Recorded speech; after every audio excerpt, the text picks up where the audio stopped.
देवतुल्य आइयो माई शक्ति आशा अजय चिंतन कमार की मांग है 1104। दिन शुक्रवार तारीख 27 दिसंबर 2024। और आज हमारे बीच में आदरणीय एन के साहब जो retired additional commissioner income tax हैं कानपुर से। आपका जो विषय चल रहा है वो चल रहा है संतुलित जीवन कैसे जिए। भाग 54। इससे पूर्व भी भाग 53 लिख चुके हैं। आप ज्यादा समय लेते हैं, आदरणीय आप से निवेदन करते हैं कि आज का उद्बोधन जारी करें। आदरणीय आप। बहुत बहुत धन्यवाद आदरणीय अरविंद शर्मा जी। और इस जूम के उसमें उपस्थित सभी लोगों को मेरा प्रणाम। और आज का उद्बोधन प्रारंभ करने से पहले माँ गायत्री का मंत्रोच्चार, जिससे कि वाणी को शक्ति मिलती है, मन को ताकत मिलती है और विचारों को भी न्यूनता नवीनता मिलती है, और वो सीधे सपाट बात कहने की शक्ति मिलती है। ओम भूर्भुवः स्वः तत्सवितुर्वरेण्यं भर्गो देवस्य धीमहि धियो यो नः प्रचोदयात्। जय मां एकदम। तो आज के इस बोधन को प्रारंभ करते हैं एक छोटी सी कथा से। गुरुकुल से एक शिष्य की शिक्षा पूरी हुई। जब वो गुरुकुल से निकला तो गुरुजी ने उसको एक बांस पे दो पोटलियां बांध के दी। एक पोटली बांस के आगे बंधी हुई थी और एक पोटली पीछे बंधी हुई थी। उन्होंने कहा, इस पोटली को उठाओ जो आगे बंधी हुई है, जिसमें तुम्हारा नाम लिखा हुआ है, इसको हमेशा आगे रखना और इसी पे नजर रखना। पीछे वाली पोटली को कभी मत देखना। और ऐसे ही चलते रहना जीवन गुजार। जब भी पोटली अपना बांस उठाना, जब भी डंडा उठाना, पोटली को हमेशा अपनी वाली के आगे रखना। शिष्य चल दिया, जीवन के पथ पे बढ़ता चला गया। आगे वाली पोटली देखता रहता था और उसमें जो भी कमियां थी उनको दूर करता रहता था, और धीरे धीरे उसको तरक्की करने लगा, ज्ञान का भंडार भरने लगा। बहुत अदम्य उत्साह के साथ वो जीवन को गुजारने लगा। लोगों में ज्ञान बांटने लगा, लोगों को शिक्षित करने लगा, लोगों को राह दिखाने लगा। अचानक एक दिन वो तालाब पे एक जगह स्नान किया। स्नान करने के बाद गलती से उसकी वो पोटली जो उसकी अपनी वाली थी, वो उसके पीछे चली गई और पीछे वाली पोटली आगे चली गई। अब जैसे ही उससे वो पोटली आ गई, उसने उस पर नजर मारी तो उसको दुनिया में कमी कमी नजर आने लगी। ये भी ठीक नहीं है, वो भी ठीक नहीं है, मेरा पड़ोसी ठीक नहीं है, मेरा वो शिष्य ठीक नहीं है, मेरा वो यजमान था उसने मेरे बारे में ये सोच रहा था, ये सरकार निकम्मी है, ये शहर में क्या हो रहा है, सफाइयां नहीं हो रही हैं। तो जो उसने तरक्की की थी, धीरे धीरे उसमें डिटेरिएशन होने लगा, उसमें कमी आने लगी। निरंतर उसका अवसान होने लगा उसकी तरक्की का। और फिर वो परेशान हो गया, एक तरीके से कहिए डिप्रेशन में आ गया। वो फिर वापस गुरु जी के पास पहुंचा कि गुरु जी, ये क्या हो गया, ये तो गुरु जी ने कहा कि देखो, जो मैंने पोटली तुमको कहा था कि आगे रखना, वो तुम्हारी अपनी कमियों की थी। जब तक तुम उस पोटली को देखते रहे, तब तक तुम अपनी कमियों को दूर करते रहे और अपने में निरंतर सुधार करते रहे। जब तक तुम अपने में सुधार करते रहे, जीवन सुधरता चला गया, चारों तरफ तुम्हें अच्छाई अच्छाई दिखने लगी। और सब लोग सुधरे हुए दिख रहे थे, सब लोग अच्छे दिख रहे थे। लेकिन जैसे तुमने अपने वाली पोटली पीछे की और दुनिया वाली पोटली सामने की, तुमको दुनिया की कमियां दिखने लगी। और उनमें तुमने सुधार करने का प्रयास किया, और वो सुधार कोई नहीं कर सकता। दुनिया को कोई नहीं सुधार सकता, वो अपनी गति से चलती है, सबको स्वयं सुधारना होता है। जैसे गुरुदेव भी कहते हैं कि हम सुधरेंगे तो जग सुधरेगा। तो वही पोटली आगे रखनी थी जिसमें तुम्हारी कमियां थी, तुम उन्हीं को दूर करते रहो। दुनिया की चिंता छोड़ो, उसके विषय में जानना ही बिल्कुल बंद कर दो एकदम। वहीं पे उसको ज्ञान हुआ कि अगर हम अपने में निरंतर सुधार करते चले जाएंगे, अपनी कमियों की तरफ देखेंगे, अपने अंतर्मन में झांकेंगे, अपना आत्मावलोकन करेंगे, अपना आत्मनिरीक्षण निरंतर करते रहेंगे, अपनी कमियों में कमी लाने का प्रयास करेंगे, अपनी जो भी हमारे में दुर्गुण है उनको हटाने का प्रयास करेंगे, तभी हमारा कल्याण संभव है, तभी हम प्रगति कर पाएंगे। अगर हम दुनिया की कमी करने लगे तो हमारी अपनी कमी है, क्योंकि कमियां तो देखिए सभी में होती हैं। कोई ये कहे कि मैं पूरी तरह से बिल्कुल कमी के बिना हूं, मेरे में कोई कमी नहीं है, मैं परफेक्ट हूं, ये कोई भी नहीं होता। तो कमियां सब में होती हैं, वो धीरे धीरे धीरे धीरे दूर करके अपने आप को निरंतर सुधार करना, और अंतिम समय तक सुधार करते हैं। मैं तो ये कहता हूँ कि अंतिम श्वास तक आदमी सीखता रहता है। और जिसने सीखना बंद कर दिया, जिसने ज्ञान का अर्जन बंद कर दिया, समझ लीजिए वहीं पर उसकी तरक्की रुक गई। वहीं पे उसका जो निरंतर आगे बढ़ना वो रुक जाता है। क्योंकि अगर आपने एक बार मान लिया कि आपको सब आता है, तो फिर जो नवीन चीजें आ रही हैं, जो नया आप ज्ञान अर्जित कर सकते हो, वहां पर वो बिल्कुल वहां पे फुल स्टॉप लग जाएगा। एक बार आपने मान लिया कि आप ज्ञानी हो गए, तो फिर आप कुछ नहीं कर सकते। फिर आप समझ लीजिए कि आपने वहीं पे एक फुल स्टॉप लगा दिया अपने ज्ञान के उसमें पुंज में, और फिर वो निरंतर क्षीण ही होता जाएगा। उसमें और एडिशन हो ही नहीं सकते। जबकि ज्ञान ऐसी चीज है जो निरंतर अपडेट होती रहती है, और आपको निरंतर उसमें एडिशन करना होता है। तो अपनी कमियों पर केंद्रीकृत रहें, अपनी कमियों पर ध्यान लगाएं, और उनको दूर करने का प्रयास करें, तो आपको चारों तरफ सब अच्छा ही अच्छा नजर आएगा। दूसरी बात क्या है कि हम जीवन में चाहते हैं हमको शांति मिले, हमें संतोष मिले, हमें चिंता से मुक्ति मिले, हमें किसी तरह का भय ना हो, कोई शोक ना हो, कोई संताप ना हो। लेकिन कभी इसके बारे में सोचिए कि इन चीजों को हटाने के लिए हमने क्या किया। अगर हम शोक से, संताप से, भय से, चिंता से, इन सब चीजों से, दुख से, कष्ट से मुक्ति पाना चाहते, तो हमने वास्तव में इन सब से मुक्ति पाने के लिए क्या किया।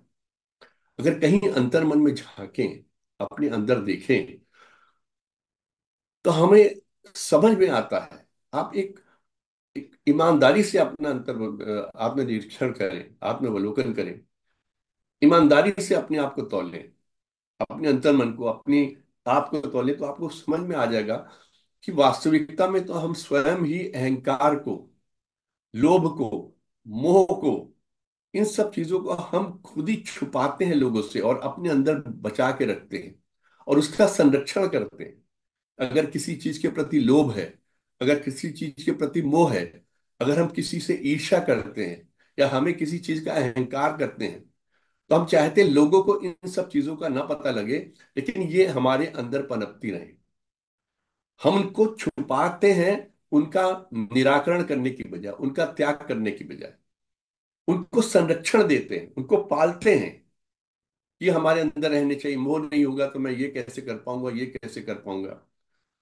तो आप खुद ही सोचिए, जब आप शोक, संताप, दुख, कष्ट, इन सब के बीजों को अपने अंदर लगातार संरक्षित कर रहे हैं, इन बीजों को लगातार पानी दे रहे हैं, तो इनके फलों से कैसे छुटकारा मिल पाएगा। फल तो खाने ही पड़ेंगे, फल तो मिलेंगे ही, फल तो खाने ही पड़ेंगे। जैसा आपने बोया वो तो काटना ही पड़ेगा।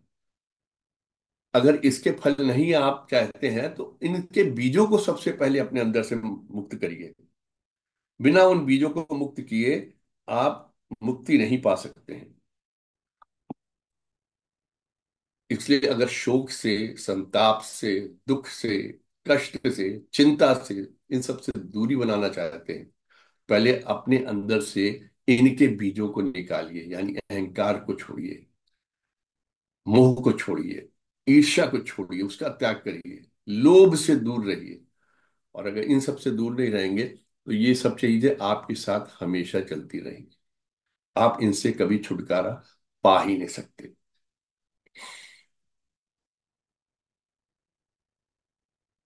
वैरागी होना, जीवन में, समाज में, परिवार में रहते हुए वैरागी होना बहुत आवश्यक है।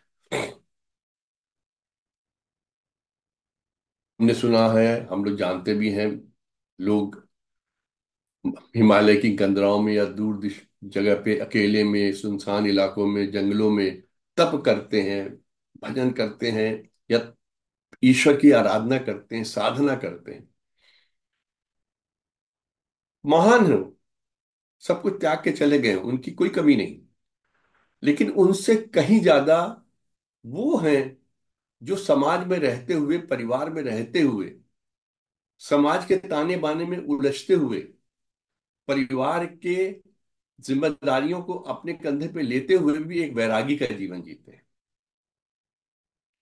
हमको वो बनना है। आपने अक्सर अनुभव किया होगा कि जो लोग शांत स्थानों पे रहते हैं, ऐसी जगह पे रहते हैं जहाँ बहुत ज्यादा रात को ट्रैफिक नहीं चलता, शोर शराबा नहीं होता, जैसे पहाड़ों में लोग रहते हैं, देहरादून वाला इलाका हो गया, हरिद्वार या इस टाइप की जगह जहाँ पे भी बहुत शोर नहीं होता रात के टाइम में, दूर दराज के इलाकों में रहते, छोटी जगह पे रहते हैं जहाँ पे रात को बहुत ज्यादा ट्रैफिक या हाईवे के किनारे नहीं रहते हो, उनको रात के टाइम सोते टाइम कोई शोर नहीं होता, बड़ी अच्छी नींद आती है। अगर यही उनको किसी ऐसी जगह पे ले जाके बसा दिया जाए जहाँ हाईवे का किनारा और रात भर ट्रैफिक का आना जाना हो, हॉर्न बजते हो, या ट्रेन की जहाँ गुजरती हो रेल पटरी के बगल में कोई मकान हो उसके पास उनको रख दिया जाए, वहां पे उनको सुलाया जाए, तो रात भर जागते रहेंगे वो, क्योंकि वो शोर उनको परेशान करेगा, वो शोर उनको तंग करेगा, क्योंकि उनकी आदत ही नहीं है उस जगह पे जाने की, उस तरह रहने की। यही अंतर है जंगलों में जाके या कंदराओं में जाके, हिमालय पर्वत पे जाके तप करने में, और समाज के भीतर रहकर, परिवार में रह के परिवार की जिम्मेदारियों को निभाते हुए, गृहस्थ रहते हुए वैरागी का जीवन जीना। और ये वैरागी का जीवन जब तक हम नहीं जिएंगे, तब तक हमारे अंदर से अहंकार, मोह, लोभ, ईर्ष्या नहीं जाएगा। और जब तक ये नहीं जाएगा, तब तक हमारे मन से, हमारे जीवन से ये शोक संताप नहीं जाने वाला। तो गृहस्थ रहते हुए, समाज में रहते हुए, शोर शराबे के बीच रहते हुए अपने आप को वैराग्य में डालें। वैराग्य यानी परिवार को छोड़ना नहीं। वैराग्य यानी लोभ, मोह, ईर्ष्या, ये काम, क्रोध, इन सब से छुटकारा पाना। और जितनी जल्दी हम इन सब चीजों से छुटकारा पा लेंगे, उतनी जल्दी हम अपने अंदर के आत्मा जिसे कहते हैं ना, जो हम वास्तव में है, जो हमारी वास्तविकता है, जो हम हैं, उसको शुद्ध कर पाएंगे, उसको निर्मल कर पाएंगे। देखिए, हम जिस शरीर में रह रहे हैं, वो शरीर हमारा एक किराए का घर है। ये हमारा नहीं है। ये रूप, ये रंग, ये शक्ल, ये चेहरा, सब मिट जाना है, सब खत्म हो जाना है।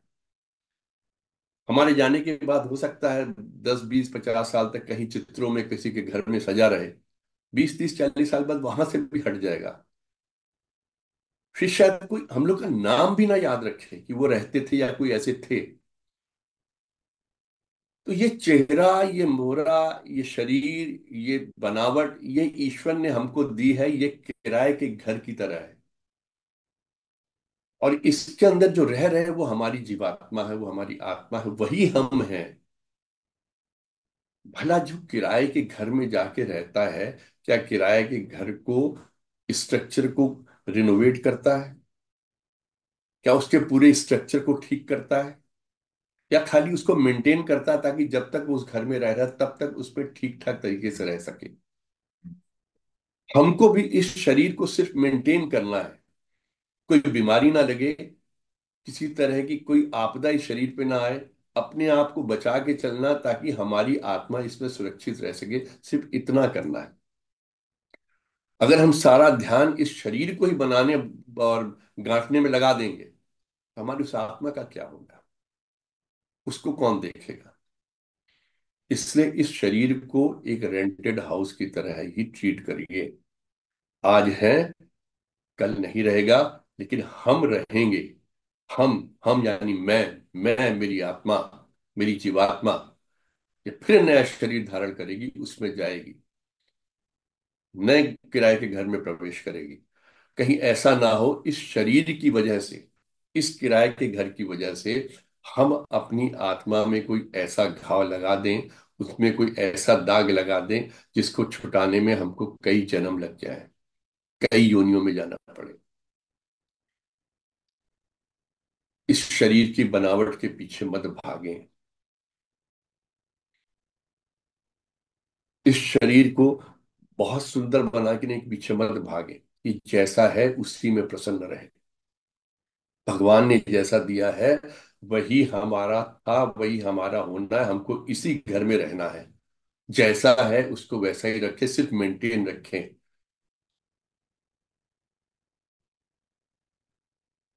कहते ना कि आदमी जिस जो उसको मिला उसमें प्रसन्न नहीं रहता। हमको जो शक्ल मिली हमें लगता नहीं इससे बेहतर हो सकती थी। अब जो लोग जिनका कलर डार्क है, गहरे रंग के हैं, वो तमाम तरह की क्रीमें लगाया करते हैं कि ताकि चेहरा थोड़ा सा साफ हो जाए, उनका कलर थोड़ा साफ हो जाए, वो और शाइन करें, थोड़ा सफेदी आ जाए चेहरे पे। कितनी कंपनियां अपनी क्रीमें बेचती रही इसी चक्कर में कि आपका रंग गोरा हो जाएगा, क्योंकि उनको वो काला रंग पसंद नहीं है। वो जिस कलर में भगवान ने उनको दिया, वो उनको वो घर पसंद नहीं, वो चाहते उसको गोरा करें। ये नहीं हो पाता है। इसी तरह जो वेस्टर्न में कई लोग बहुत जो गोरे हैं, वो चाहते हैं उनमें थोड़ी सी टैनिंग आए, क्योंकि उससे उनकी स्किन की प्रॉब्लम हो रही है। सनरेज आते ही वहां पे उनकी स्किन में तरह तरह के इरिटेशन शुरू हो जाते हैं, तो वो थोड़ी सी टैनिंग चाहते हैं। वो ऐसी क्रीमों का उपयोग करते हैं जिससे हल्का सा टैनिंग उनके उसमें आ जाए। अब देखिए जिनके बाल सीधे होते हैं, वो ब्यूटी पार्लर्स में जाके अपने बालों को कर्ल करवाते, कर्लिंग करवाते, घुंघराले बनाते हैं। उनको घुंघराले बाल पसंद है, उनके पास घुंघराले नहीं है इसलिए उनको घुंघराले बाल पसंद है। और ऐसे ही जिनके बाल घुंघराले हैं, वो ब्यूटी पार्लर में जाके अपने स्ट्रेट करवाते हैं कि बाल सीधे हो जाए। मतलब जिसके पास जो नहीं है वो उसी को पाने की होड़ में लगा हुआ है, क्योंकि देखता सामने वाले के घुंघराले बाल अच्छे लग रहे थे, हमारे भी होने चाहिए। तो हमारा सारा ध्यान अपने चेहरे मोहरे को ठीक करने में लग जाता। हम अंदर की चीज जो हमारे अंदर जिसको ठीक करना है, जिसकी साधना करनी है साधक बन के, जिसको इम्प्रूव करना है, जिसको एनलाइटन करना है, उस तरफ हमारा ध्यान ही नहीं जाता। हम सिर्फ शरीर की त्वचा के रंग को, बालों के रंग को, बालों को काला करने के तरह तरह के रंग, आजकल तो कई तरह के रंग आ गए हैं।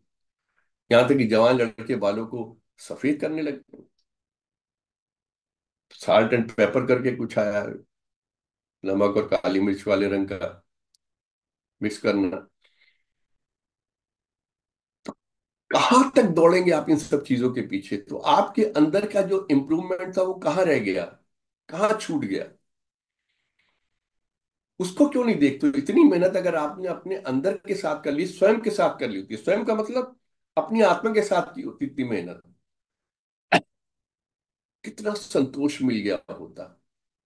ये अहंकार, ये लोभ, ये मोह, ये ईर्ष्या, ये सब इन्हीं वजह से ऊपर हम जितने ये कार्यक्रम बताए ना आपको, स्ट्रेटन करना या कर्ली करना या कलर करना, ये सिर्फ मोह माया की वजह से है।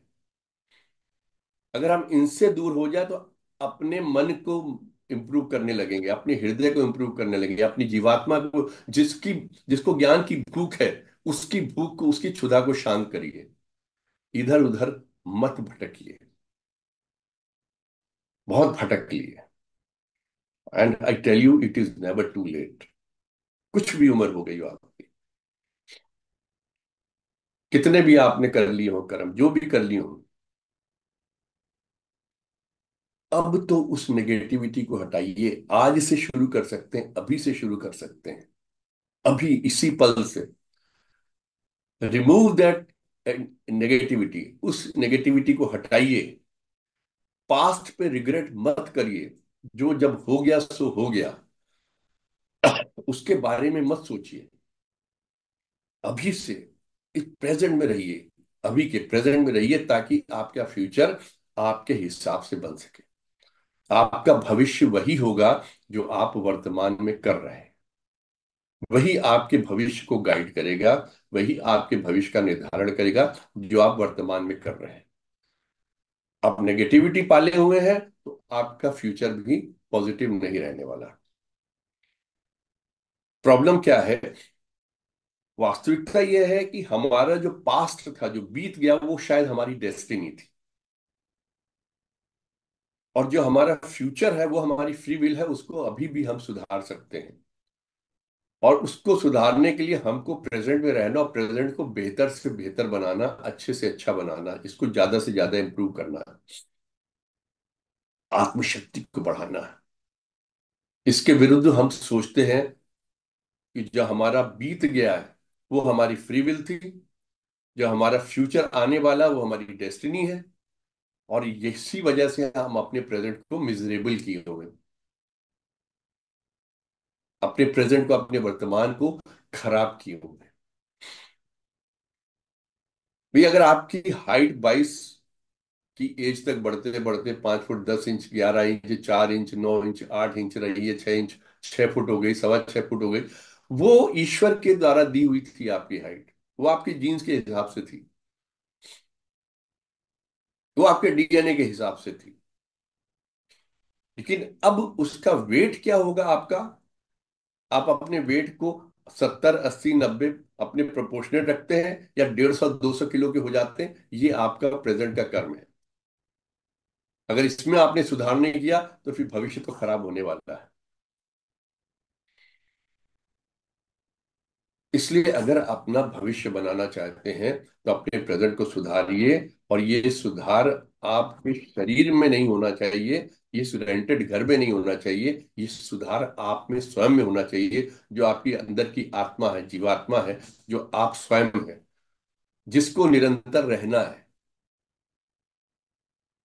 जो हमेशा हमेशा के लिए है। ये राख में तब्दील होने वाले शरीर की तरफ ज्यादा ध्यान मत दीजिए। बस इतना प्रयास करें कि इसमें किसी तरह की कोई बीमारी ना लगे, कोई कष्ट ना हो इस शरीर को,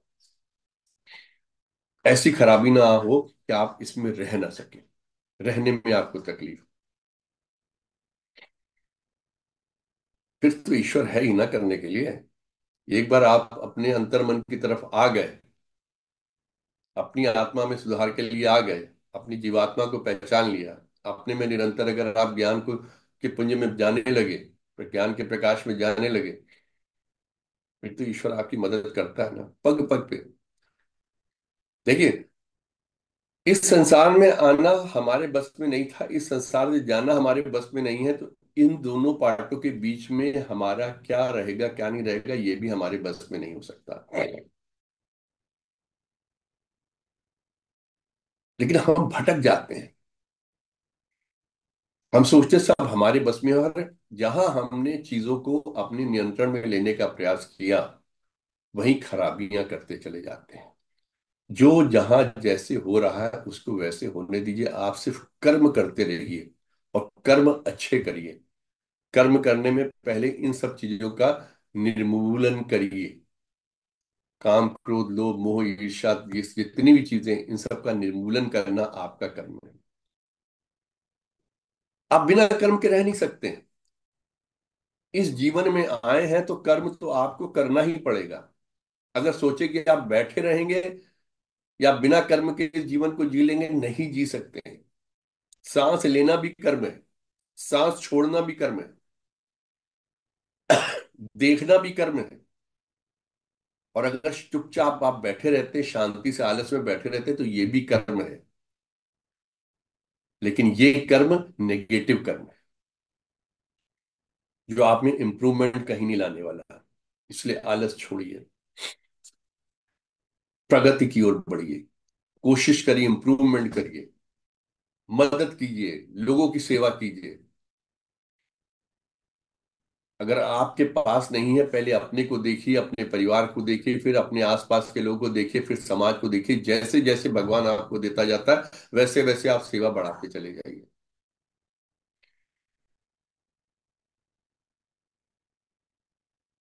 जब अर्जुन जा रहे थे स्वयंवर में, मछली की आंख में निशाना लगाना था। भगवान कृष्ण ने कहा, पार्थ, ध्यान से, पूरा मन लगा के, अपना बैलेंस नहीं बिगाड़ना, मछली को देखना पानी में, मछली की आंख पे ध्यान रखना, और स्थिर रहकर निशाना लगाना, तो विजेता बनोगे।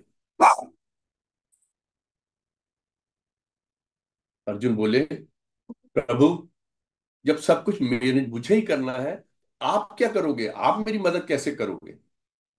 कहते, जहां तुम नहीं कर सकते वहां मैं करूंगा। जब वो कैसे?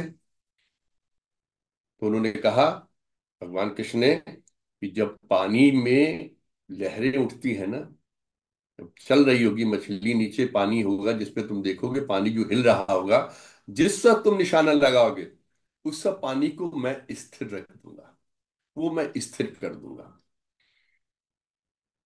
भगवान कृष्ण की कृपा से जैसे ही उन्होंने मछली पर निशाना साधा, मछली को देखा, मछली की आंख को देखा, और जैसे निशाना लगाने के पानी स्थिर हो गया और वो सीधे उस आंख में जाके लगी और द्रौपदी को जीत लाया। भगवान कहते, कर्म तो करो, आगे तो बढ़ो, कुछ अच्छा सोचो तो सही। मैंने तुमको ये जीवन दिया, ये शरीर दिया है, ये घर दिया रहने के लिए। देखिए, आपने कोई एप्लीकेशन नहीं लगाई थी भगवान के आगे कि मुझे शरीर चाहिए, मुझे ऐसा शरीर चाहिए 5 फुट 13 इंच का, 5 फुट 11 इंच का। तो एप्लीकेशन लगाई थी क्या? क्या लिखा था उसमें कि आपको नीचे के नाखून से लेकर ऊपर दिमाग के, ब्रेन या सिर के ऊपर तक का दौड़ता हुआ खून चाहिए, निरंतर रक्त प्रवाहित होता रहे? क्या आपने लिख के मांगा था भगवान से कि हमारे ब्लड में ये चीजें होनी चाहिए? इतनी WC, इतनी WBC, इतनी RBC होना चाहिए, इतना हीमोग्लोबिन होना चाहिए, इतना यूरिया होना चाहिए, इतना शुगर होनी चाहिए, इतना सोडियम और पोटेशियम ये सब होना चाहिए, लिख के दिया था क्या? कहा था भगवान से हमको 2 किडनी भी देना, एक हार्ट भी देना, और साथ में फेफड़े भी 2 दे देना? लिख के दिया था कि मुझे लड़का बनाना है, मुझे लड़की बनाना?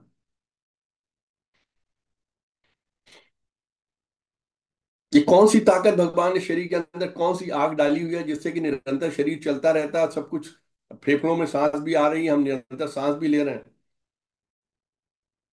ये ऑक्सीजन हमें वातावरण में मिलेगी, इसके लिए कोई एप्लीकेशन दी थी क्या हमने भगवान को? दिया ना उसने। उसने शरीर दिया है, उसको उसको चलाने के लिए आपको जो जो जरूरी चीजें हैं उससे सब दी हैं। ये ब्रह्मांड दिया, ब्रह्मांड में हर चीज उपलब्ध है और सबको समान रूप से दिया हुआ। कोई ये नहीं कह सकता कि मेरी ऑक्सीजन कम है, उसकी ऑक्सीजन ज्यादा है। अगर कहीं वातावरण में प्रदूषण है तो वो हमारे वजह से है, उसने नहीं किया कुछ भी।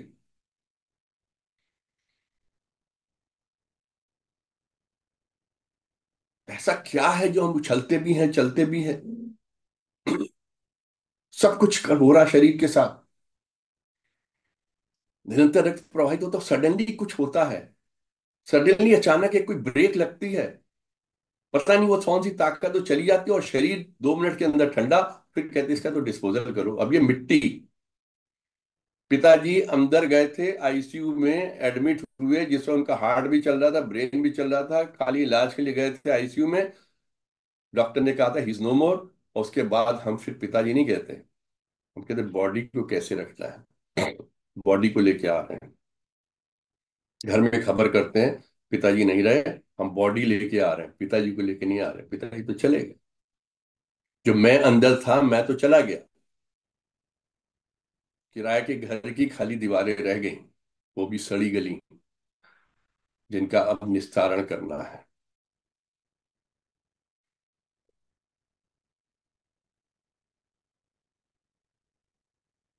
ईश्वर मदद करता है, पल पल में मदद करता है। और देखिए, जिस तरीके से हमको इस शरीर को as a rented house maintain रखना है ना, हमारा हृदय भी दूसरों के लिए किराए का घर होता है, जिनके साथ हमारे रिश्ते होते हैं, जिनको आप अपने हृदय में जगह देते हो, जिनके साथ आप रिलेशनशिप में रहते हो, फ्रेंडशिप में रहते हो, समाज में जिनके साथ आप संबंध बनाते हो, उनको आप अपने हृदय में जगह देते हो। कोशिश करिए कि कोई गलत किराएदार आपके हृदय में ना बैठ जाए। ऐसा ही किराएदार होना चाहिए जो आपको प्रसन्नता दे, हैप्पीनेस दे, ब्लिसफुल लाइफ बनाए आपकी, रिश्तों में गर्माहट रहे, ताजगी रहे, सजगता रहे, जिंदा दिली रहे। कटुता नहीं होनी चाहिए रिश्तों में, नेगेटिविटी नहीं होनी चाहिए। अगर आपके मकान में कोई गलत किराएदार आ जाएगा जो कि वहां पे नेगेटिविटी फैला रहा, आप तो इमीडिएट निकाल दोगे ना। ऐसे ही अपने रिश्तों को रखें और उनको अपने हृदय से बाहर करें, हाथ जोड़ लें, दूर हो जाए। निभाना सिर्फ आपकी ही जिम्मेदारी नहीं है।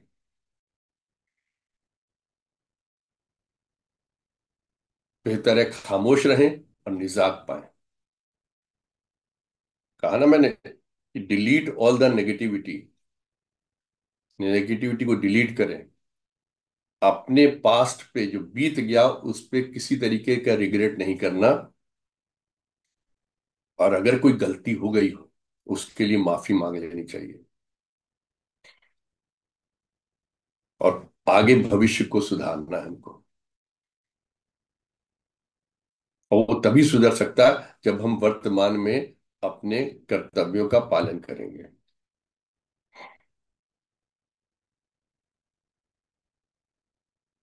अब पति पत्नी के रिश्तों पे आते देखिए, बहुत आम सी बात है कि पति पत्नी में झगड़ा हो जाता है, जरा जरा सी बात भी हो जाता है, मुहाचाई हो जाती है, कुछ भी हो गई। कभी कभी बात बढ़ते बढ़ते इतनी सीरियस हो जाती है कि सेपरेशन की बात होगी, घर छोड़ के चले गए। तो इसमें एक स्टोरी मैं पढ़ रहा था। पति पत्नी में झगड़ा हुआ, पत्नी घर छोड़ के जा रही थी।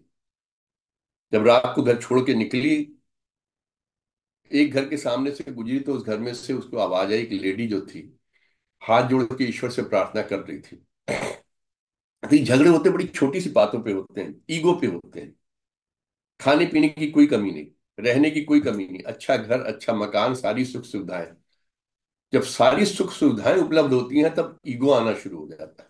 फिर ईगो पे टकराहट होती, उस पर झगड़े होते हैं। तो जब तक खाने पीने की, रहने की तकलीफ रहती तो उसी बात के लिए आदमी जूझता रहता, वहां का ईगो होती नहीं है, वहां झगड़े भी नहीं होते। ईगो पे झगड़ा हुआ था, वो जा रही तो उसने एक मकान के बाहर से निकली तो वो देखा वो लेडी अंदर प्रार्थना कर रही थी ईश्वर से कि "हे ईश्वर, मेरे बेटे को हर तकलीफ से बचाना, इसे बहुत तकलीफों में जूझ रहा है, बहुत परेशानियों में घिरा हुआ, उसको सारी तकलीफों से बचा देना"। और आगे गई, 5-10 मकान आगे छोड़ के तो एक घर से उसको एक लेडी की आवाज आई जो अपने बच्चे को कह रही थी, बेटा सो जा, पापा आते होंगे, तुम्हारे लिए कुछ ना कुछ खाने को ले आएंगे, जब ले आएंगे तो मैं खाना भी बना दूंगी, अभी तू थोड़ा पानी पी के ही सो जा। सो लगा इस घर में तो खाने को भी नहीं है। थोड़ा और आगे गई, एक घर से एक आवाज आई,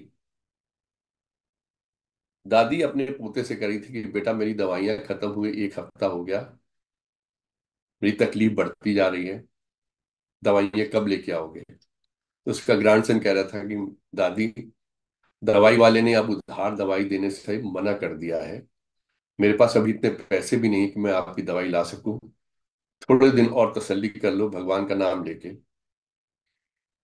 जल्दी कोई इंतजाम हो जाएगा, मैं दवाइयां ले आऊंगा। तो इस जो स्त्री घर छोड़ के गई थी, पत्नी पति से लड़के, उसको लगा कि मुझे तो इस तरह की कोई तकलीफ है ही नहीं, मुझे तो कोई परेशानी है ही नहीं, ये मैं किस लड़ाई में लड़के अपना घर छोड़ के आ गई, अपने पति को छोड़ के आ गई, ईगो में, अहम में, अहंकार में, ईर्ष्या में, लोभ में, कि मुझे ये भी चाहिए वो भी चाहिए, ये नहीं दिला रहा वो नहीं दिला रहा। भगवान ने कम से कम हमको रहने के लिए घर तो दिया है, खाने को भोजन तो दिया है, पहनने को कपड़े तो दिए हैं, सुख सुविधाएं तो दी हैं। जरा सी बात में मैं घर छोड़ के चली आई, फौरन पलट के गई, घर पहुंची, पति से माफी मांगी और अपने व्यवहार के लिए क्षमा मांग के she came back to normal. तो कभी कभी हम अपने रिश्तों में जबरदस्ती खिंचाव ले आते हैं ईगो की वजह से। बैठे बैठे हम लोग वर्तमान को भविष्य के लिए कैसे खराब करते हैं ये भी देखिए। वर्तमान हमारा बड़ा अच्छा चल रहा है, ईश्वर ने सब कुछ दिया हुआ है, घर दिया, भोजन दिया, धन धान्य दिया, इतना दिया है कि हमसे संभाल ही नहीं संभल रहा। लेकिन फिर भी भविष्य की चिंता, इसको कैसे बढ़ाएं, अगली पीढ़ी का क्या होगा, उससे अगली पीढ़ी का क्या होगा, फिर उसके बच्चे कैसे पलेंगे, उनके लिए इतना भोजन हो गया कि नहीं हो गया, उनके लिए इतने के लिए है कि नहीं है। इसमें भी एक छोटी सी स्टोरी है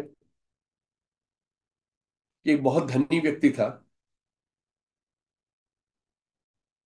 बड़ा सुख संपन्न, कहीं कोई कमी नहीं, बड़ा अच्छा व्यापार चल रहा था।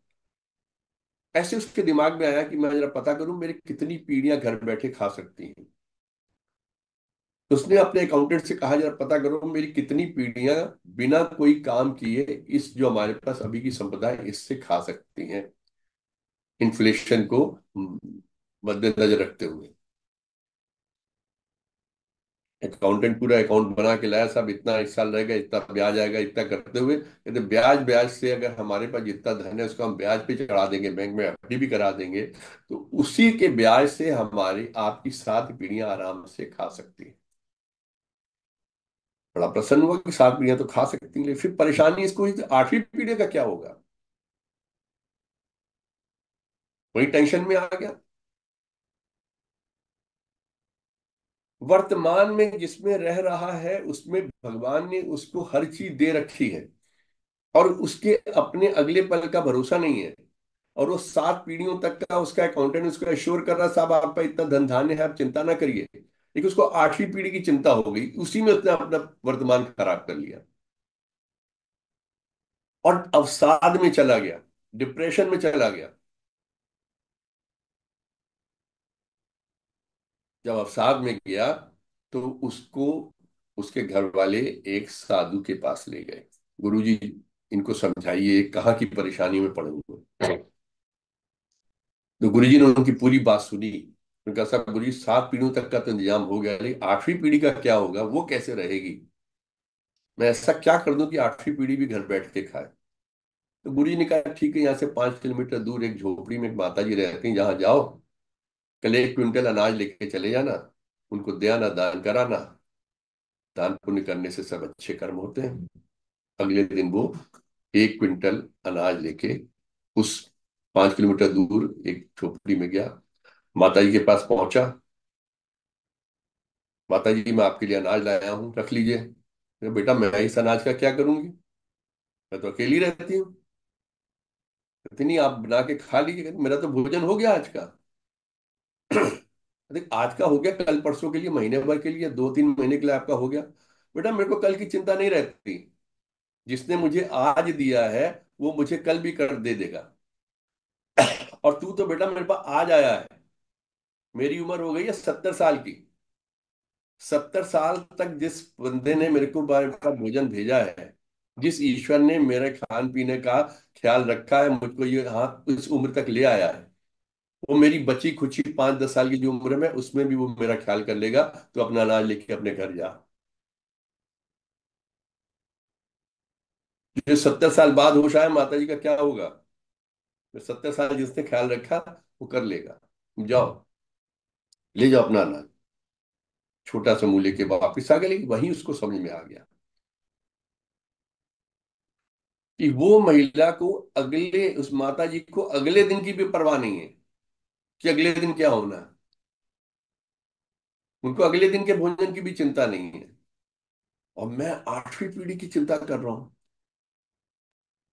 और अपना वर्तमान, उस भविष्य को जिसके बारे में हमको पता नहीं है, आज से 150 साल बाद, 200 साल बाद 7वीं 8वीं पीढ़ी कितने साल बाद आती है, मैं उसके विषय में चिंता कर रहा हूँ। आदमी जो वर्तमान की स्थितियां आप देखते हैं, पॉलिटिकल स्थिति देख लीजिए, बायोलॉजिकल स्थिति देख लीजिए, जियोग्राफिकल स्थिति देख लीजिए, 150-200 साल बाद क्या होगा अगर उसकी चिंता हम अभी बैठ के करने लगे, तो हम अपने आप को अभी खराब कर लेंगे।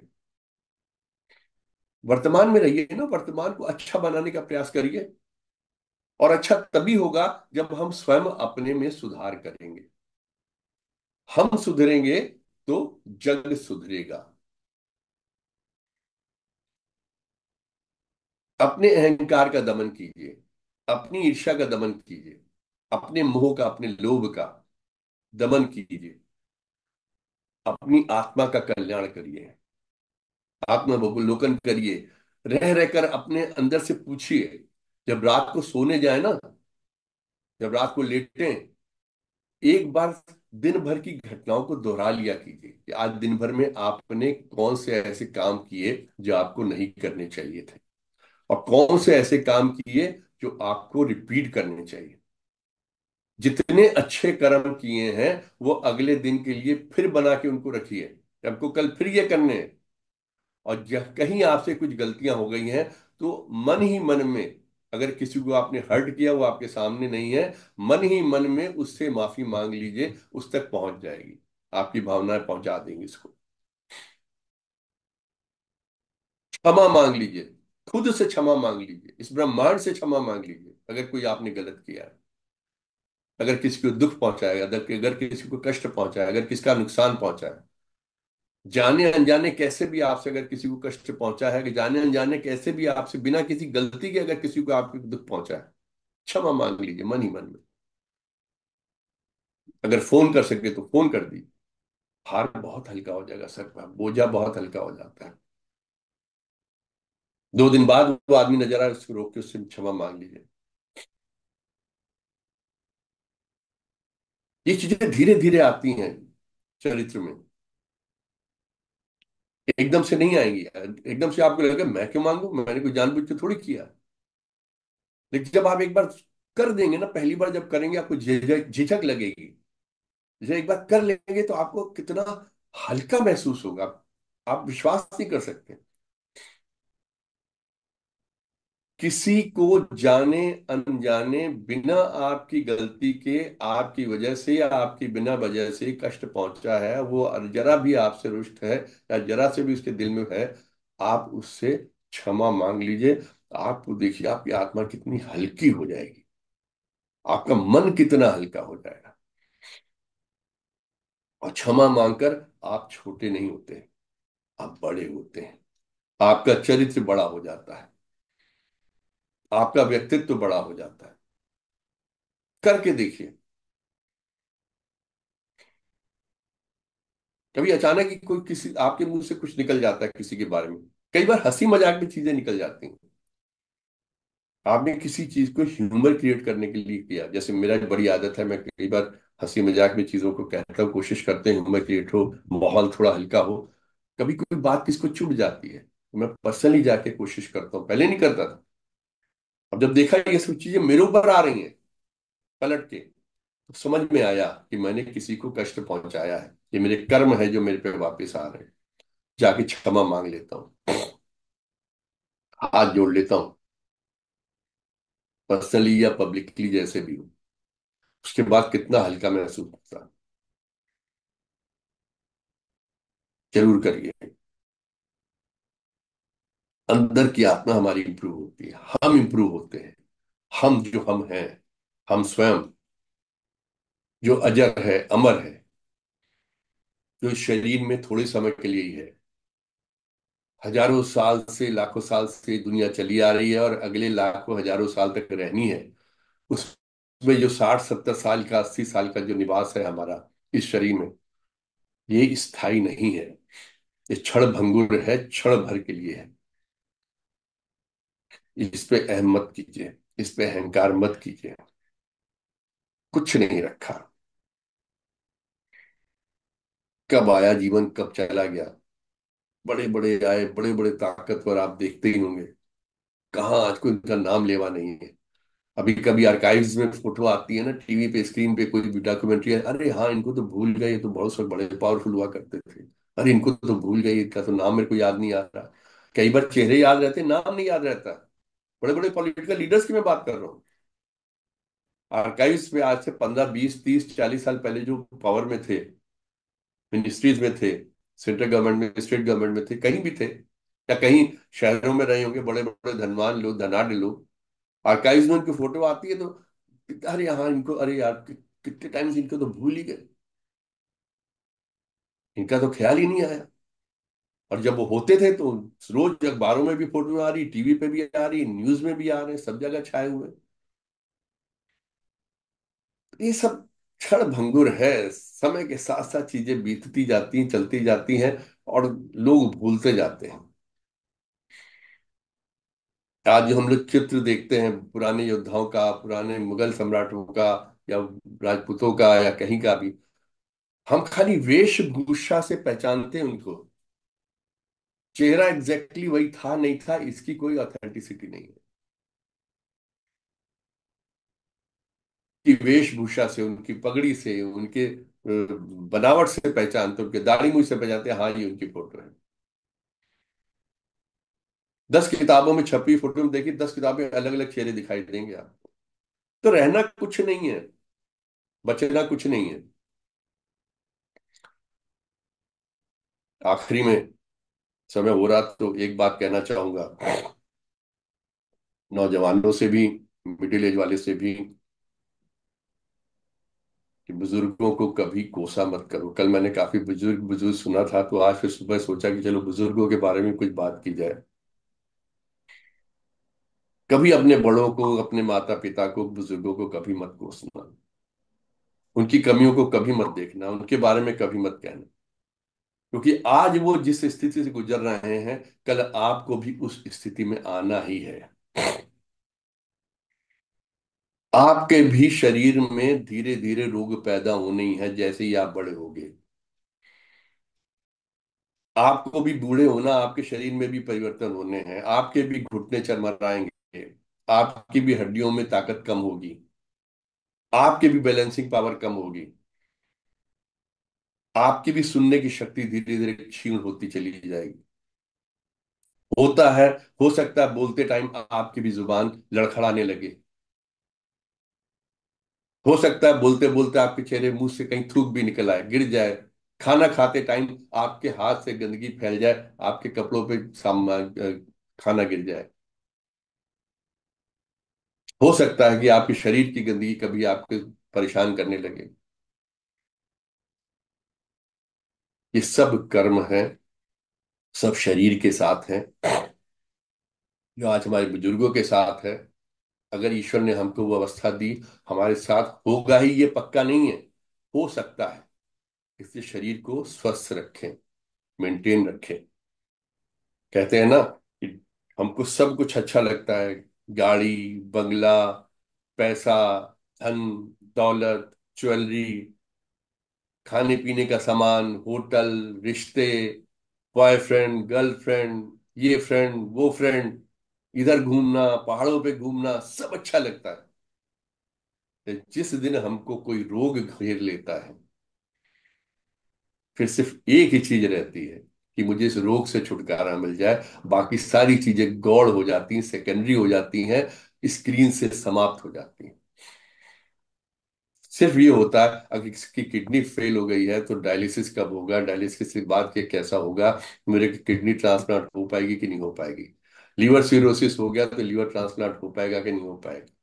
हार्ट की प्रॉब्लम हो गई तो मैं बाईपास हो पाएगा कि नहीं हो पाएगा, बाईपास के बाद क्या क्या खाना, कैसे खाना, किस तरह लिमिट्स में रहना, सारी चीजें संकुचित हो जाती हैं। सिर्फ एक चीज दिमाग में रहती है, बीमारी से कैसे। इसलिए कभी भी पड़ जाओ ना बेड पे, तब समझ में आता है कि हम क्या हैं, शरीर क्या है, हमारी वक्त क्या है, हमारी हस्ती क्या है। जब तक कोई रोग हमको ना घेर ले, इसलिए ईश्वर से मनाइए कि बस ऐसे कर्म करते रहिए, ऐसे अपना खान पान रखिए कि स्वस्थ रहें, और अपनी अंतिम सांस तक अपने पैरों पे चलते चलते आगे बढ़ते रहें। कभी किसी को मत कोसिए, कभी किसी के बारे में बुरा भला मत कहिए। आज आप लोगों ने मुझे बड़े ध्यान से सुना, आप सब लोग का बहुत बहुत धन्यवाद। बहुत बहुत धन्यवाद धन्य अंकित साहब। आपने बहुत अच्छी तरीके से एग्जाम्पल देके सारी चीज़ों को स्पष्ट और क्लियर किया।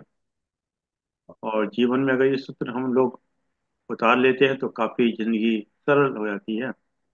बाद में हमारे शेख साहब तो सब धन्यवाद कह देंगे, सब बाकी लोग सब लोग अनम्यूट हैं ही। और आपने जो ये बताया कि शरीर को स्वस्थ रखना चाहिए, बुजुर्ग वाला जो लास्ट में कहा, शरीर के साथ साथ अगर हम किसी को कोई शब्द बोल देते हैं, तो आप देखिएगा उसका 40 दिन का एक ऑर्बिट होता है। 40 दिन बाद आप देखिए, आपने आपको किसी ने कोई परेशान नहीं किया, किसी ने कोई झगड़ा नहीं हुआ, पत्नी से कोई बात नहीं हुई, उसके बाद ही आप परेशान हैं। तो 40 दिन का एक ऑर्बिट होता है, वो घूम के वहीं आता है, वो आपको परेशान करता है। बिल्कुल साइंटिफिक तरीके से है। तो इसमें जो है, हम महसूस कर सकते हैं कि 40 दिन पूर्व हमने किसको क्या कहा। सर ऐसा ना कि ये आप एक पत्थर किसी पानी में फेंकिए, तालाब में फेंकिए, आप देखते कि चारों तरफ इसके लहरें घूम घूम के जाती हैं आखिरी तक, और जहाँ आप खड़े होते हैं वहां तक पहुंचती हैं। हम्म। जो उसका टाइम लगता है, लगता है वो 40 दिन मान लीजिए, 40 मिनट मान हम्म। लीजिए, 40 सेकंड मान लीजिए। हर चीज का अपना रिएक्शन, मतलब एक्शन का साइकिल रिएक्शन तो है ही। साइकिलिंग है हम जो पूरी। बोल रहे हैं अभी, इसका भी रिएक्शन है, इसका भी अपना असर है। क्योंकि ब्रह्मांड में कभी कोई चीज समाप्त नहीं होती है, वो हमेशा बनी रहती है। और वो कर्म के हिसाब से आती रहती है। और एक आपने बड़ा अच्छा कहा कि जहाँ तक संभव हो किसी ना किसी की सहायता है, कुछ ना कुछ करना चाहिए टाइप से। जैसे एक थॉट है कि टांग मार के टंगनी मार कर गिराना बड़ा आसान है। टांग मार कर टंगनी मार के गिराना बड़ा आसान है, अगर हिम्मत है तो किसी गिरे को उठा के देखो ना। वेरी उसमें ट्रू। ताकत उसमें ताकत लगती है एक्चुअली। पानी जो है नीचे बड़े आराम से बह जाता है, और अगर पानी को ऊपर चढ़ाना पड़ेगा, बूस्टर लगाना पड़ेगा ना। उसी में ताकत लगती तो नियम तो जहाँ कहीं पर भी होते हैं, वो हल्के फुल्के तो कुछ भी कर सकते हैं, पर जब भी कोई अच्छा गुण अपने अंदर डालना पड़ेगा, तो उसमें ताकत लगानी पड़ती है। और सबसे बढ़िया असेसमेंट तो आदमी का वही होता है जब उसकी एब्सेंस, क्योंकि हम किसी के एब्सेंस में उसके गुण और अवगुण डिस्कस करते हैं। तो अगर हम किसी के गुण अवगुण डिस्कस करें, तो उसका वास्तव में कर रहे हैं ना। हम कभी किसी के व्यक्तित्व से प्रभावित नहीं होते, हम उसके व्यक्तित्व से प्रभावित होते हैं ना। हम चित्र से प्रभावित नहीं होते, चरित्र से होते हैं। यार आपने तो सब चीज बड़ी अच्छी तरीके से बताई। और एक चीज बताइए ना, तो जो आपने बड़ा अच्छा कहा कि लोभ मोह अहंकार ये नहीं करना चाहिए। और मानव है, ये तो हमारे अंदर रहती हैं, इनबिल्ट होती हैं। अब इसमें कैसे इसको कम करें, ये तो वास्तव में। और हाँ, ये सजग रहना पड़ेगा बहुत ज्यादा। आता है, हर एक के अंदर आता है। और है। सर वही। ऐसा है ना, जब तक बात हो रही थी ना एक्शन की रिएक्शन की, हम्म। जब तक इसकी मार जब तक नहीं पड़ेगी तब तक समझ में नहीं आएगा। हम्म। तो ये बड़ा उस तरीके झटका से। लगेगा ना तो समझ में आ जाएगा, बेहतर है झटके से पहले ही समझ जाए। और इन सब चीजों देखिए, हम गलत काम तभी करते हैं जब हमको कोई लोभ होता है या कोई मोह होता है किसी चीज के लिए। अगर ये ना हो तो हम गलत काम क्यों करेंगे। आप कुछ कर्तव्य होते करने के लिए, जैसे परिवार के प्रति कर्तव्य है, बच्चों के लिए कर्तव्य है, वो मोह भी है, माया भी है। और इसीलिए मोह माया पड़ेगी, वो कर्तव्य आप करते रहें। लेकिन जब आप इसके बियॉन्ड चले जाते हैं, आप में अहम आ जाता है, मैंने किया, मैंने किया, मैं कर रहा हूं, तो वो जैसे हठ योग है सर। हठ योग में कोई हाथ ऊपर खड़ा किए तो खड़ा ही किए, कोई उल्टा बैठा हुआ तो उल्टा ही लेटा हुआ, कोई खड़ा है तो खड़ा ही है। मैं कर रहा हूं, मैंने हठ किया हुआ, वहां सर अहम आ जाता है। उस अहम को दूर करना है। मैंने ये चीज छोड़ दी। देखिए, जैसे बड़ी छोटी सी बात है कहना कि मैंने लखपति हूं, या आज की तारीख में करोड़पति कह लीजिए इन्फ्लेशन के टाइम पे, कि मैं करोड़पति हूं। इसका अहम होना, ये बड़ी कॉमन सी बात है कि एक करोड़पति नहीं है। इस इंडिया में ही हजारों लाखों करोड़पति हैं। तो करोड़पति होने का अहम बड़ा कॉमन अहम है। लेकिन कोई कहे मैं करोड़ों पे लात मार के आ गया, मैंने करोड़ों पे लात मार दी, वो लात मारने का जो अहम है वो विरला ही होगा, वो करोड़पति होने के अहम से कहीं ज्यादा बड़ा होगा। वो उसके अहंकार में जिएगा और हमेशा उसको प्रदर्शित करता रहेगा। तो इन्हीं अहम, आपने करोड़ों पे लात मार दी, लात मार के आ गए, शांति से आगे बैठ जाइए, वो आपका डिसीजन था, आपने लात मार दी। अब उसको जगह जगह कहना मैंने करोड़ों पे लात मार दी, मैंने लाखों पे लात मार के आ गया, मैंने परवाह नहीं की, बात बात पे कहना, जगह जगह कहना, वो आपके उस अहंकार से भी बड़ा है जो आपको करोड़पति और लखपति कहने पे होता है। आपने ऐसे आपे अपने आप को सर मेंटेन रखना, अपने माइंड को कंट्रोल रखना बहुत जरूरी है, और बड़ा मुश्किल भी होता है। और मुश्किल ना होता तो हम लोग ये सब डिस्कशन ही क्यों कर रहे होते। आपने अक्सर देखा होगा कि कुछ अफसर कहते हैं साहब हमने रिश्वत नहीं ली या रिश्वत नहीं लेते हैं। एक्चुअली इस चीज का अहम है। रिश्वत ना लेना ये भी बड़ा साहस का काम है, हर कोई नहीं कर सकता सर। उनको अपॉर्चुनिटी नहीं मिली होगी, ये भी हो सकता है सर, कई बार जब अपॉर्चुनिटी नहीं मिले। नहीं, इसमें भी दो कैटेगरी है सर। हम्म, इसमें भी दो तीन की तरह, खैर इसको मैं इस पर डिस्कस नहीं चलिए करूंगा, आई हाँ, वोंट। चलो छोड़िए। क्या मैं पार्ट ऑफ द थिंग, तो चलो मैं फिर चलिए कभी। छोड़िए, तो और कुछ दिखा। एक जगह आपने कहा ना कि जो एक बड़ा अच्छा छोटा सा एक एग्जाम्पल था जो आपने किसी जगह संग्रह पत्नी पे ही कहा जैसे आपने ना, तो एक उसमें गाना भी बड़ा अच्छा है। तुम अगर रूठ जाओगी तो तुम मुझे मनाओगे तो मैं मान भी जाऊंगी, मतलब ये भी एक चीज है सब। अक्सर पत्नियां रूठ जाती हैं तो अगर उनको मनाएंगे जी तो जी मान ही जाएंगी ना। जी। इनफेक्ट क्या है कि सब जब परेशानियां अगर किसी पे आई हैं, हम्म। तो मिल बांट कर ही परेशानियों का, जैसे हम मिल बांट के सुविधाओं का भोग कर रहे हैं, ऐसे ही परेशानियों का भी हमको मिल बांट कर ही सामना करना चाहिए। वहां अगर ईगो बीच में आ गई, तुमने ये कर दिया हमने ये कर दिया, वो गलत है। जब हमने सुविधाओं का उपभोग मिल बांट के किया है, खाना मिल बांट के खाया है, मकान को मिल बांट के भोगा है, कपड़े मिल बांट के उसी पैसे से हम लोगों ने सब अच्छा पहना, अच्छा खाया, अच्छा रहे हैं। अब आज की तारीख में अगर परेशानी आ गई तो कहोगे तुमने ये सब गड़बड़ कर दिया, तुम्हारी वजह से हुआ, मैं तुम्हें छोड़ के जा रही हूँ। वो गलत है। वहां पर भी साथ देना चाहिए। हो सकता है इसको सुनने के बाद कुछ पत्नियां ना छोड़ के जाएं। जो छोड़ के चली गई वो वापस आ जाए। क्योंकि सर बाप और बाप होना भी अपने आप में बड़ा मुश्किल है।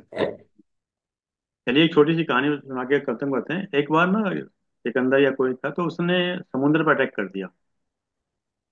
तो उसने ये कहा कि भाई तुमने, हो सकता है कहानी आपने सुन रखी होगी, कि तुमने जो है ना 2/3 हमारा जो है ना एरिया ले रखा है, ना कोई तुम हमें टैक्स देते हो ना कुछ करते हो, सारा पानी भराता है। तो तभी इसमें समुद्र देवता निकले। तो बोले आप ऐसा क्यों कर रहे हो, अटैक क्यों कर रहे हो हम पे, आपको क्या चाहिए। तो जो चाहिए आप ले लीजिएगा। तो उसमें से हीरे जवाहरात निकलने लगे। जब हीरे जवाहरात निकलने लगे तो बोले इसको लेके कैसे जाऊंगा। देवता बोले कि वो सामने एक लाश जा रही है, उसकी खोपड़ी से भर लो अपना। वो भरता गया भरता गया भरता गया। वो भर के ही नहीं दी। वो परेशान हो गया। तो बोले कि भैया तो भर के नहीं दे रही। तब समुद्र देवता ने कहा ये मानव की खोपड़ी है जिसकी हवस कभी नहीं कभी नहीं सुना था। भरती। ये हमारी हवस होती है, कई बार हम उसको करते जाते हैं। मतलब आप देखिए उसकी अथा होती है। जब कभी आप देखते हैं, आप तो क्या डिपार्टमेंट में रहे कि देखते हैं इतना पैसा मिला, इतना सर्च हुआ, सर्वे हुआ, बहुत हुआ, मतलब वो कहीं ना कहीं हवस होती है जिसमें कि बस आन दो आन दो आन दो। जिसमें कहीं अगर आदमी एक बार को अपने को पॉज कर ले, आदमी को एक बार रुक जाए, ठहर जाए, तो काफी चीजों से बच सकता है। पर वो मौका ना तो वो आने देता, ना उसके जो संगी साथी होते हैं, दोस्त होते हैं, मित्र होते हैं, ना वो आने देते हैं। तो ये भी बड़ा है कि जिसकी चीज के लिए। और एक आपने जो क्षमा पे कहा बड़ा अच्छा किया। क्षमा में अगर देखा जाए तो जैन जैन जैन समाज के अंदर क्षमा पर्व आता है वो साल भर में। वो हम्म। लोग क्षमा मांगते हैं, मतलब जाने अनजाने कभी हो गई हो। क्षमा मांगने से जो है कोई इसमें वो नहीं है। जैसे कि एक यूके में कहावत है कि हमारी सेनाएं बहादुरी से लड़ते हुए पीछे हटी। हमारी सेनाएं बहादुरी से लड़ते हुए पीछे हटी। पीछे हटना कभी कायरता नहीं होती है, क्षमा मांगना कोई कायरता नहीं होती, बड़प्पन होता है आदमी का। शायर ने कहा है कि झुकते वही हैं जिनमें कुछ जान होती है, अकड़ खास मोर्चे की पहचान होती है। चलिए शेख साहब आप धन्यवाद दीजिएगा, बहुत हो गया। तो साल में एक बार क्षमा नहीं मांगनी, कि मैं तो कहता हूं, रोज शाम को अपने कर्मों को देखते हुए रोज रात को सोने से पहले क्षमा मांग लेनी चाहिए। कोई चौधरी साहब कुछ कहना चाह रहे हैं, शहीद साहब पहले उनकी सुन लीजिएगा उसके बाद दीजिएगा। नहीं कुछ कह रहे, चलो ठीक है। आप जा सकते सर्वप्रथम सर्वप्रथम आदरणीय अरविंद शर्मा जी का धन्यवाद, आपने मुझे चुना, धन्यवाद देने के लिए। संतुलित जीवन के सूत्र बड़े अच्छी तरह नैब साहब ने बताए, जैसे पहले पहले भी बता देते हैं, आज भी बता देते हैं। सभी सूत्र बढ़िया थे। मेरे को मतलब जो सूत्र अच्छा लगा वो रहा कि रहो उदास जगत में, मतलब कि संसार के कार्य करते करते उदास रहो, मतलब काम करो मगर उसमें लिप्त ना हो। जहाँ तक हमारी ड्यूटी है वहां तक करें, परंतु हम मोहवश ना ज्यादा फंस जाते हैं कि ये मैंने किया, जैसे भी डिस्कस हुआ था, वो हमारे अंदर अहंकार की भावना आ जाती है। हम अगर ये याद रखें कि अभी जो हमारे पास है, 1 मिनट में हमारी आत्मा निकल जाए यहाँ से, हमको जाना पड़े, सब वहीं का वहीं रह जाता है, तब अहंकार खत्म हो जाता है। तो अगर इसी बात को हम ध्यान में रखें कि हम एक सांस के यहाँ पर बंदे हैं, जैसे किराए के मकान में रह रहे हैं, जैसे हमारा शरीर किराए का मकान ही है और क्या है, परंतु हम इसको परमानेंट संपत्ति समझ लेते हैं और वर्तमान में रहें। और ज़्यादा समस्या में तब आती है जब हम बहुत आगे की चिंता करना शुरू कर देते हैं। वर्तमान में जिए, वर्तमान में रहें, तो हमारी ज़िंदगी संतुलित बहुत अच्छी तरह बन जाएगी। बाकी पॉइंट तो बहुत बताए, और वो हम जितने ज़िंदगी में उतारेंगे, जितना ज़्यादा सीखेंगे, हमारा ही अपना फ़ायदा है। अच्छे इंसान बन के उस लक्ष्य तक पहुंच पाएंगे। आज के उद्बोधन के लिए श्री एन के नाथ साहब का बहुत बहुत धन्यवाद। बहुत बहुत धन्यवाद एके शेखी साहब। बहुत बहुत धन्यवाद आदरणीय एन के नैप साहब, आपने समय निकाल के समय दिया, हम आपके आभारी हैं। और जूम के लोगों का विशेष रूप से धन्यवाद कि उन्होंने समय निकाल के समय दिया। और जैसे कि एक विचार के साथ और एक शेर के साथ अपनी बात को समाप्त करते हैं, बाद में 3 बार ओम करते हैं। आज का विचार थोड़ा सा छोटा भी है, थोड़ा सा गंभीर भी, थोड़ा सा चिंतन करने वाला, सोचने वाला भी है। बाद में एक शेर सुनाया जाएगा, वो भी अच्छा शेर होगा, सुनिए। कश्तियां उन्हीं की डूबती हैं, कश्तियां उन्हीं की डूबती हैं जिनके ईमान डगमगाते हैं। कश्तियां उन्हीं की डूबती हैं जिनके ईमान डगमगाते हैं, और जिनके दिल में नेकियां होती हैं उनके आगे मंजिल भी सिर झुकाती है। क्या बात है, वाह वाह वाह वाह। जिनके आगे नेकियां होती हैं उनके आगे मंजिल सिर झुकाते हैं। और आज का शेर, ये ना पूछो कि ये जिंदगी खुशी कब देती है, ये ना पूछो कि जिंदगी खुशी कब देती है, क्योंकि ये शिकायत उसे भी है जिसे ये जिंदगी सब कुछ देती है। बहुत सही। सही। मुझे तो पहले वाला शेर लगा था, ये विचार लगा। बड़ा विचार लगे। पहले वाला आप शेर उलट लगा पुलट कि कर ये लो, कोई बहुत दिक्कत नहीं। गंभीर विचार है, बहुत गंभीर शेर आप कह रहे हैं। शेर में कितनी बड़ी बात कही है बताइए। ये ना पूछो कि जिंदगी खुशी कब देती है, क्योंकि ये शिकायत उसे भी है जिसे जिंदगी सब देती है। सब कुछ बहुत बढ़िया, बहुत आइए बढ़िया सर, बहुत। आइए 3 बार हम क्वेश्चन करते हैं।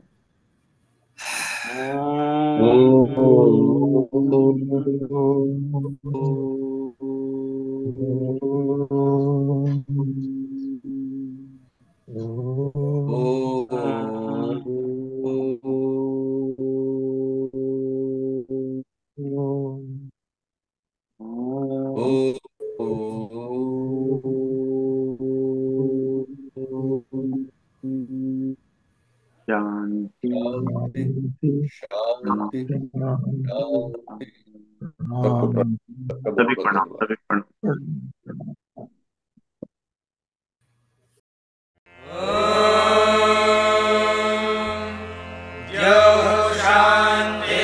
शान्तिरन्तरिक्षं शान्तिः पृथिवी शान्तिरापः शान्तिरोषधयः शान्तिः वनस्पतयः शान्तिर्विश्वे देवाः शान्तिर्ब्रह्म शान्तिः सर्वं शान्तिः शान्तिरेव शान्तिः।